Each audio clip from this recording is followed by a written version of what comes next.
Bwana Yesu asifiwe. Nianze kwa kumshukuru Mwenyezi Mungu kwa kututanisha hapa katika siku ya kihistoria kabisa kwa klabu ya Young Africans, lakini pia tasnia ya football katika taifa letu. Nikushukuru sana mgeni rasmi, Mheshimiwa Mkuu wa Mkoa wa Dar es Salaam.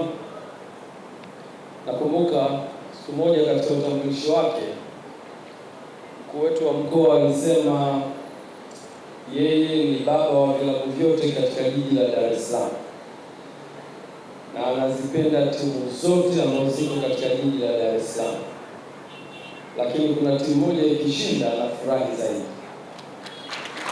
Nakushukuru sana mheshimiwa, na tukupe pole kwa kipigo cha juzi cha Dodoma Jiji, lakini nataka niwahakikishie wananchi tutakwenda tukiwa imara na kutetea kombe letu. Nishauri zaidi ya kumshukuru Mr. Said Mohamed kwa ujio wako pamoja na timu nzima. Ali amewatambulisha watu wote na viongozi wetu wa TFF, lakini ningependa kwa kipekee nitambue pia uwepo wa mkurugenzi kutoka Azam Media, kakaangu Patrick Kayemele, mdhamini wetu, lakini mtu muhimu sana katika maendeleo ya taifa letu katika eneo la football. Na sasa hivi tunakwenda kwenye michezo mbalimbali, tunawapongeza kwa kazi nzuri mnaifanya. Lakini pia tutambue uwepo wa mwenyekiti wetu wa mkoa wa Dar es Salaam DRFA, kakaangu Nyambaya, na kushukuru sana kwa uwepo wako. Shafi Dauda, nikushukuru sana. Umehudhuria katika tukio muhimu sana ambalo ni la kihistoria. Saidi Mandingo, tunakushukuru pia kwa uwepo wako. Ndugu zangu kutoka Aga Khan, Olais, karibu sana. Lakini kwa kipekee nitambue viongozi mbalimbali ambao wote wametambulishwa. Sandy, can you please join your team? Please, can you stand? Jamani, hawa pia ni wageni wetu, na wageni hawa maalum wametoka China, na baada ya muda mfupi tutaona kazi gani imewaleta hapa. We can see. Ndugu wa Tanzania kwa ujumla wetu, tunayo furaha siku ya leo kukutana hapa kwa ajili ya kuandika historia kubwa. Historia ambayo ilipaswa kuandikwa miaka mingi iliyopita. Klabu yetu ya Young Africans ilikuwa ina dhamira ya kujenga uwanja miaka kadhaa iliyopita, lakini kwa mipango na kudra za Mwenyezi Mungu, leo tunakwenda kuiandika historia hiyo ya kuwa na uwanja wa kisasa unaomilikiwa na klabu yetu ya Young Africans. Dhamira njema ya viongozi waliopita wameisogeza timu hii mpaka hapa ilipofika, na sisi katika uongozi wetu tukachukua hicho kijiti na kusema tukisogeze mbele zaidi. Leo tunajivunia uwepo wa viongozi hao waliopita kwa kuwa waliweza kuwa na jengo ambalo tunaliona. Mheshimiwa Mkuu wa Mkoa leo amepata fursa ya kutembelea jengo letu, ameliona jengo lililojengwa miaka 50 iliyopita, lakini jengo hilo leo linaweza kutumika na kuwa alama kwa taasisi yetu ya Young Africans. Tunamkumbuka mzee wetu Abeid Amani Karume, Mungu amhifadhi, kwa kazi hii kubwa ambayo ameifanya. Lakini viongozi hao waliweza kupigania klabu yetu ikawa na ardhi.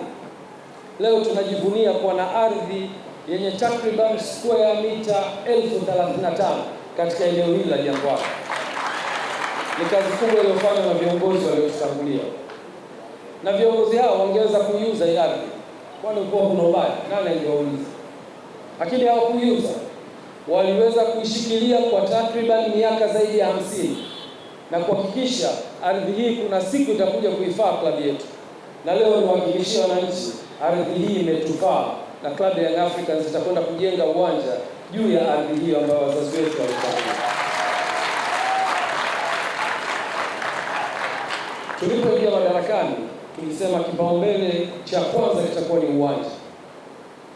Lakini katika hesabu sahihi za uwekezaji, sababu mimi background yangu ni investment, hauwezi kukurupuka timu ambayo haijashinda ubingwa, timu ambayo haijafanya vizuri uwanjani, timu ambayo haina uongozi imara, timu ambayo haina maendeleo mazuri, hainivutii wawekezaji, haivutii wafanyabiashara ukasema mwaka wako wa kwanza ujenge uwanja.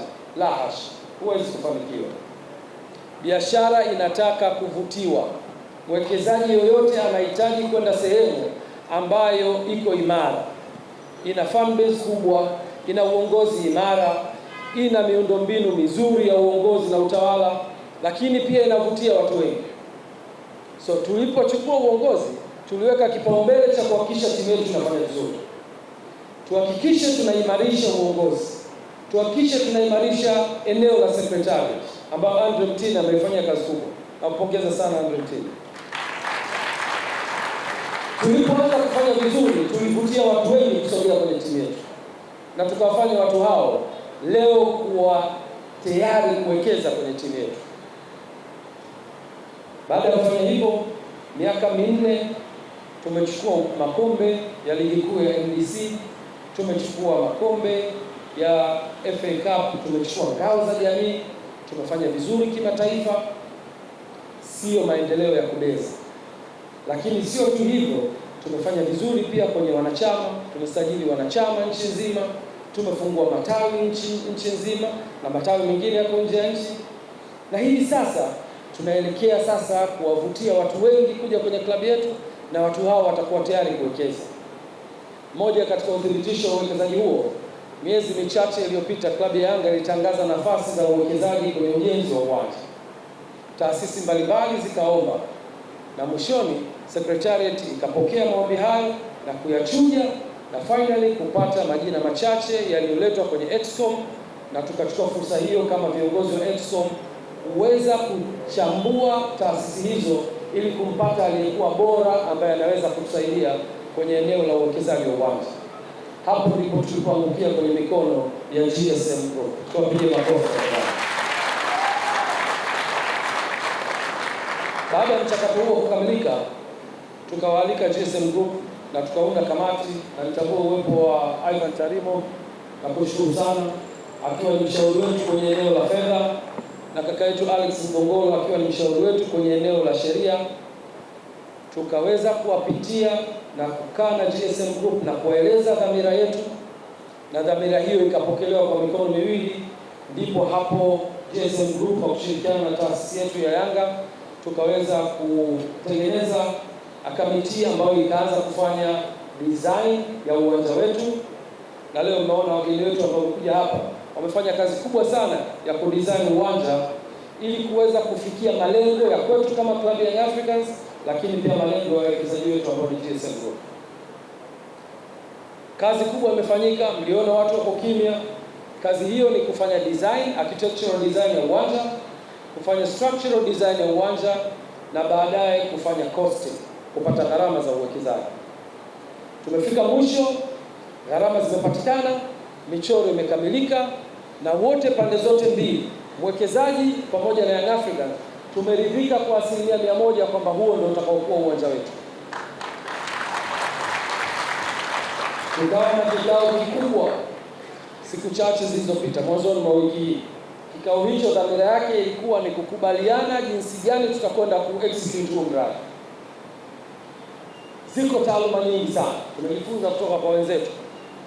Katika uwekezaji kuna kitu kinaitwa build, operate and transfer, BOT. Unaweza ukajenga, ukai-operate na ukafanya transfer. Ni mfumo mojawapo wa uwekezaji kwenye viwanja na kwenye miradi mbalimbali. Kuna EPC, engineering, procurement and construction, na saa nyingine kuna finance. Mtu anafanya design, anakununulia vifaa, anafanya ujenzi na anagharimikia pia. EPC financing ni sehemu mojawapo ya uwekezaji ambayo inaweza kufanya kazi.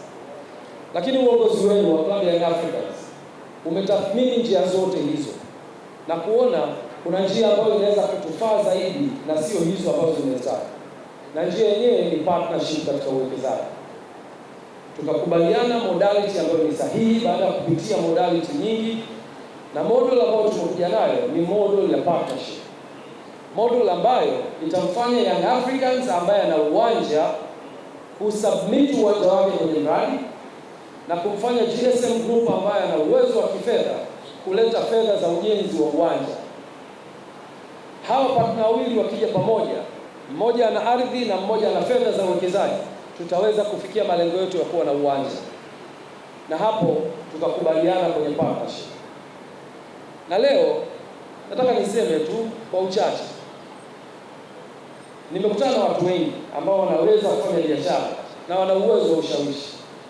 Ghalib ni sehemu ya hao watu wenye uwezo wa ushawishi mkubwa sana kwenye biashara, na ushawishi wake ungeweza kutulalia sisi Wanayanga, angeweza kutushawishi na viongozi wakaingia kwenye ushawishi huu. Yako mambo kadhaa ambayo nafikiri nyinyi ni mashahidi. Partnership za aina hii, wako watu walishawahi kuja na miradi na wakataka umiliki wa asilimia nyingi kwenye miradi hiyo. Nimeshangaa skills zako Mr. Ghalib za negotiation hujazileta kwenye klabu ya Yanga. Sijajua ni kwa sababu gani. Nyie wananchi mtaniambia. Naweza leo kuthibitisha kwamba klabu ya Young Africans imefikia makubaliano ya partnership kati ya Yanga na GSM Group ya asilimia 50 kwa 50 katika uwekezaji wao.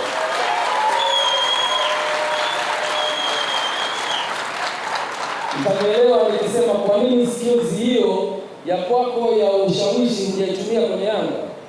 Ni kwa sababu ya dhamira yako njema uliokuwa nayo kwenye klabu hii.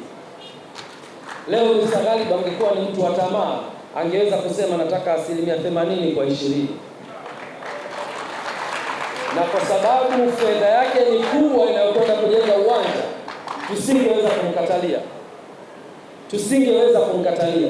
Kwa sababu tunayo shauku ya kuwa na uwanja na tunayo hamu ya wanachama wetu kupata hiyo nafasi ya kumiliki uwanja wao.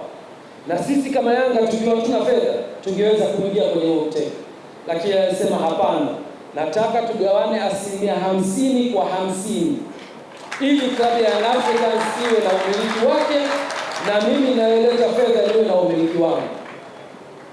Angeweza kwenda na kusema nataka asilimia 51 ili niwe na sauti kwenye hiyo bodi, lakini hakufanya hivyo. Leo nikushukuru sana Mr. Ghalib. Hivyo kwa kuhabarisha umma, mradi wetu utakuwa unamilikiwa kwa asilimia 50 kutoka upande wa Young Africans na asilimia 50 kutoka GSM Group, na hii ni fair balance kabisa kwenye uwekezaji. Itatupa sisi fursa kama Wanayanga kumiliki uwanja wetu, na itampa fursa mwekezaji kurudisha kwenye uwekezaji ambao wanakwenda kufanya. Klabu ya Young Africans contribution yake ni ardhi kwenye uwanja huu, na kampuni ya GSM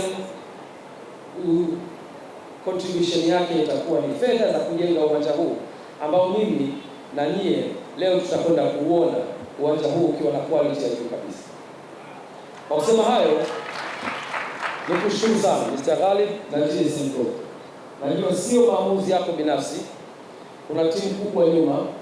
Kwanza na kama mwenyekiti na CEO mmefanya kazi kubwa kuhakikisha kwamba tumefikia makubaliano haya, na ushawishi wenu pia ungeweza kuathiri. Kwa hiyo nawashukuru sana, ushawishi wenu haujaathiri Wanayanga. Lakini pia niwashukuru Excom yangu ambao na wenyewe wamekuwa na sisi bega kwa bega kama viongozi wa taasisi yetu kuhakikisha tunafikia malengo makubwa ya klabu yetu. Na nyie pia mngekuwa na dhamira tofauti, tusingeweza kufika hapa. Niwashukuru sana na nimshukuru sana makamu wangu Arafat Haji ambaye leo hatuko naye hapa, yuko kwenye ibada ya haji. Tumuombe Mungu ibada yake Mungu amkubalie. Amekuwa na yeye mstari wa mbele kuhakikisha tunafikia malengo haya. Kwa hiyo niwashukuru sana Excom kwa ujumla wenu, na niwashukuru pia secretariat kwa kazi nzuri mnayofanya. Ndugu Wanayanga, immediately club yenu itakuwa na uwanja hapa katika eneo hili tulilofanya. Tungeweza kuwa na hafla kama hii tukaipeleka Serena, tukaipeleka wapi, lakini tuliona tuilete katika ardhi hii ambayo Mungu akijalia maximum miezi 18 mpaka 24 tutasimama hapa kuzindua uwanja huu wa sasa. Kwa kusema hayo, niwashukuru sana Wanayanga wote ambao mmejitoa kuja hapa kushiriki hafla hii. Niwashukuru sana wageni wetu mbalimbali, na kwa kusema hayo tutakuwa tayari sasa katika ratiba inayofuata, na naomba nimkaribishe sasa CEO kwa niaba ya Mr. Ghalib Mstakali, kuna ile neno lako utalisema. Najua kama kuna watu wana wasiwasi mwaka huu kama tuchubiri. Ubingwa uko pale pale. Nikaribisha sana.